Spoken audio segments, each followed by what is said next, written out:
Uh topic is the revolutionaries. हमने end of Napoleon rule वाली video में देखा कैसे बैटल ऑफ वाटरलू के बाद नेपोलियन का रूल एंड होता है और कंजर्वेटिव ग्रुप पावर में आते हैं।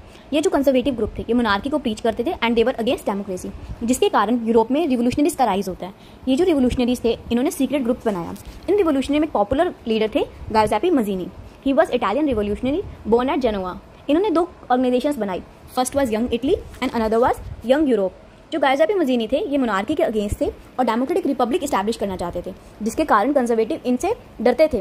और मैटरनिच का मानना था कि he is the most dangerous enemy of social order, मतलब हमारी सोसाइटी का ऑर्डर मेंटेन करने के लिए he is the danger. Now our next topic is the age of revolution. इस टॉपिक में हम देखेंगे कि यूरोप के डिफरेंट रीजन्स अब रिवोल्ट करेंगे। So let's begin with France revolution.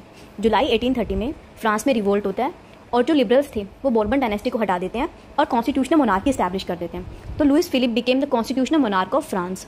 Duke Metternich का ये मानना था कि when France needs the rest of Europe catches the cold. ये किस कंटेस्ट में था कि अगर अब फ्रांस में रिवोल्ट हो गया तो अब पूरे यूरोप में रिवोल्ट होगा। जैसे ड्यूक मैटरनिच का मानना था कि फ्रांस में रिवोल्ट होगा तो बाकी यूरोप में भी होगा, तो अब होगा बेल्जियम का revolt. Now we will see Belgium revolt. Belgium was part of Netherland और नीदरलैंड में मोनार्की थी, तो बेल्जियम में जब रिवोल्ट होता है तो वो नीदरलैंड से सेपरेट हो जाता है। Now our next revolt is Greece revolt. Greece Ottoman Empire का पार्ट था और ये 1821 से ही अपने स्ट्रगल के लिए लड़ रहे थे। और ग्रीस का जब रिवोल्ट हुआ तो अदर यूरोपियन रीजन्स ने भी ग्रीस को सपोर्ट किया एंड 1832 में ट्रीटी ऑफ कॉन्स्टेंटिनोपल के बाद ग्रीस को इंडिपेंडेंस मिल गई।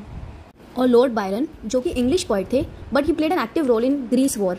Now this topic end here we will complete revolt topic in another video and uh topic would be hunger, hardship and popular revolt. We have skipped the topic, the romantic imagination and national feeling. That topic we will do after this topic.